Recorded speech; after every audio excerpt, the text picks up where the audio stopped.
આ શાક બનાવશો એટલે તમારા ઘરમાં રોટલી ઓછી જ પડવાની છે, તે લખી રાખજો. શાક એટલું જોરદાર બને છે કે ખાનાર તો તમારા વખાણ કરતા થાકે નહીં અને આંગળી ચાટતા રહી જશે.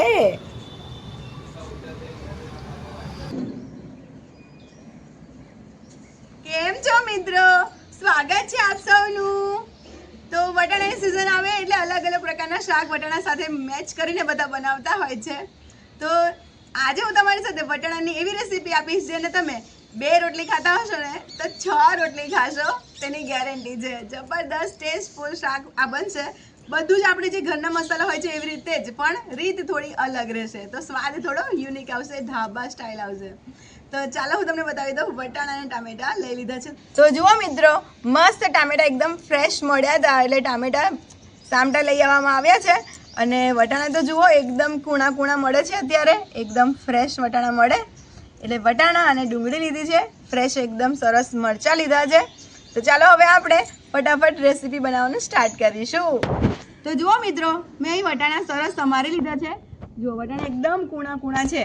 તો હવે વટાણા લેવાના. વટાણા હવે સરસ કૂણા હોય ને તો શાક સરસ સ્વાદિષ્ટ બને.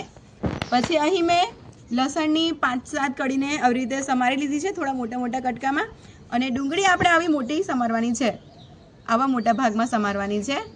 અને એક ડુંગળીને થોડી આવી રીતે રફલી ચોપ કરી લેવાની, ઝીણી ઝીણી સમારી લેવાની. અને ટામેટાની છાલ કાઢીને આવી રીતે રફલી ચોપ કરવાનું, ઝીણું ઝીણું આવું સમારી લેવાનું છે. તો મિત્રો આપણે અહીં 1 ચમચી જેટલું તેલ લઈશું. તેલ ગરમ થાય એટલે તેમાં આપણે ડુંગળી ઉમેરીશું.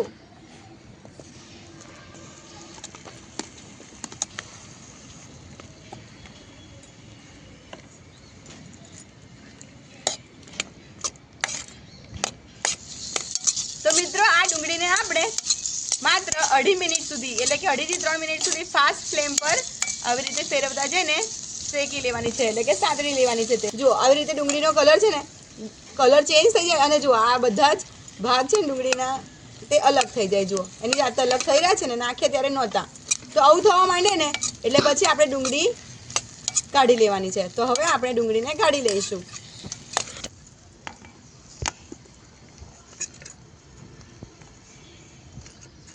તો મિત્રો ડુંગળી સમારતી વખતે આગળનો ને પાછળનો ભાગ થોડો કટ કરી લેવાનો, જેથી આપણે સાતળીએ ને ત્યારે આવી રીતેની જાતે જ એની છાલ બધી પરત અલગ અલગ નીકળી જાય. તો મિત્રો સેમ પેનમાં આપણે 3 ચમચી તેલ લેવાનું. તેલ ગરમ થાય એટલે તેમાં આપણે 1 ચમચી જીરું ઉમેરીશું. અને 4 લવિંગને આપણે ઉમેરીશું વઘાર માટે. તો મિત્રો લવિંગ સરસ સંતળાઈ જાય જીરું સાથે, પછી આપણે લસણ ઉમેરી દઈશું આપણે હવે, અને ડુંગળી પણ.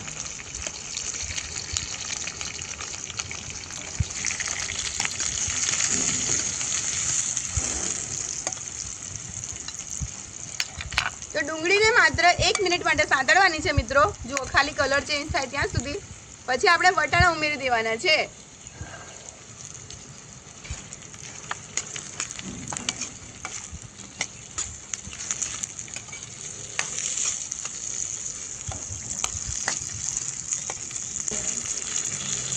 અને આ સ્ટેજ પર જ આપણે વટાણા ઉમેર્યા બાદ 1 ટીસ્પૂન હળદર ઉમેરી દેવાની. હળદર ઉમેરવાથી વટાણાનો કલર સરસ એવો ને એવો ગ્રીન ને ગ્રીન રહેશે.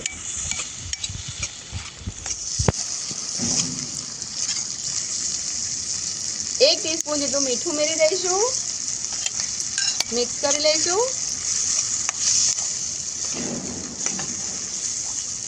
અને હવે આ વટાણાને આપણે 2 મિનિટ માટે ઢાંકી દઈશું. તો મિત્રો 2 મિનિટ થઈ ગઈ છે. વરાળનું પાણી અંદર ઉમેરી દેવાનું.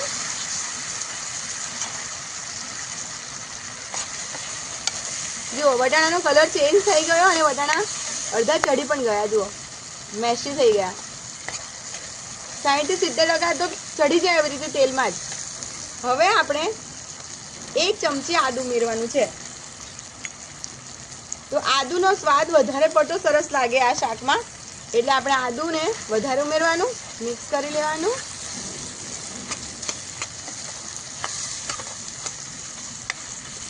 તો મિત્રો આદુને ઉમેરતા 30 સેકન્ડ થઈ ગઈ છે. હવે આપણે ટામેટા ઉમેરી દઈશું. તો મિત્રો ટામેટા મેં છોલીને પછી સમાર્યા છે, જેથી ટામેટા જલ્દીથી ગળી જાય. તમારે પણ જો ટામેટાને જલ્દીથી ગળાવવા હોય, ઉતાવળ હોય જમવાનું બનાવવાની, તો ટામેટાને છોલીને વાપરશો તો જલ્દીથી ટામેટા ગળી જશે, ઓગળી જશે. હવે આપણે 1 મિનિટ માટે ટામેટાને ઢાંકી રાખવાના છે. તો 1 મિનિટ થઈ ગઈ છે મિત્રો.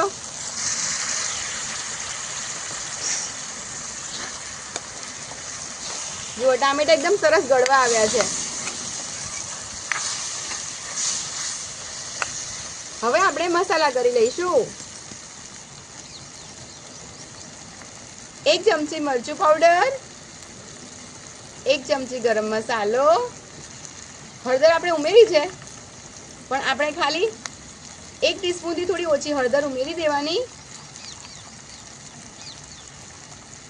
1 ટીસ્પૂન જેટલો ધાણા જીરું પાવડર અને થોડું મીઠું ઉમેરીશું આપણે, કેમ કે પહેલા ઉમેરેલું છે. મિક્સ કરી લઈશું.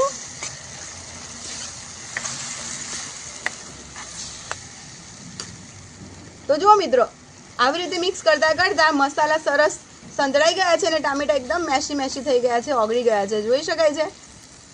હવે આપણે આવું તેલ છૂટું પડે ને પછી ડુંગળી ઉમેરવાની.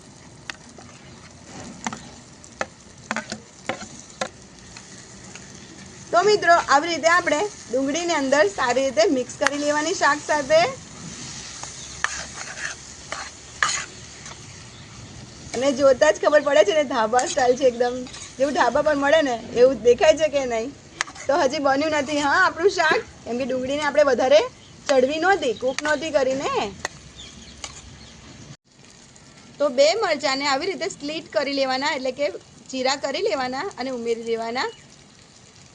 તો આવી રીતે ઉપર મરચાં આપણે ઉમેરીએ તેનો સ્વાદ આ વટાણાના શાકમાં જોરદાર લાગશે જ્યારે ભળશે અંદર, આપણે મિક્સ થશે. કેમ કે વટાણા ગળાશવાળા હોય અને ડુંગળીમાં પણ ગળાશ હોય છે, ટામેટાની ખટાશ હોય, અને લીલા મરચાં આવી રીતે તીખા આપણે ઉમેરીએ ને તો સ્વાદ જ કંઈ અનેરો થઈ જશે મિત્રો.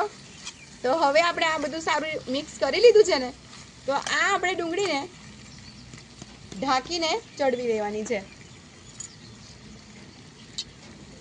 તો આપણે આ ડુંગળીને 2 થી 3 મિનિટ સુધી આવી રીતે ઢાંકીને ચડવી લઈશું.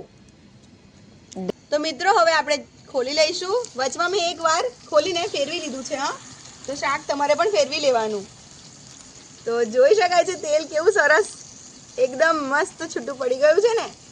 તો આવું તેલ છૂટું પડે ને તો સબ્જી ખાવાની મોજ પડે. જુઓ કેવું બેટા, દેખાય છે કે નહીં? Hotel style, restaurant style.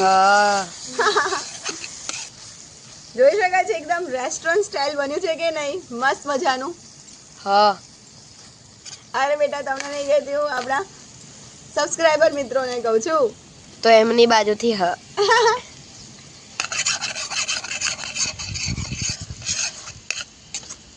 તો જુઓ મિત્રો, એકદમ જોરદાર એવું આપણું ઢાબા સ્ટાઇલ, રેસ્ટોરન્ટ સ્ટાઇલ વટાણા અને ડુંગળીનું શાક બનીને તૈયાર છે. જોતા જ મોંમાં પાણી આવી જાય એવું લાગે છે કે નહીં? હા. બેટા આ શાકને તમે કોની સાથે ખાશો? પૂરી, નાન, પરાઠા, રોટલી, ભાખરી? રોટલી સાથે. અચ્છા, જો તો એકદમ જોરદાર શાક બનતું હોય છે મિત્રો. તમે પણ જરૂરથી બનાવજો. તમે પણ જરૂરથી બનાવજો આવું શાક જોરદાર. ચાલો હું તમને સર્વ કરીને બતાવું હવે.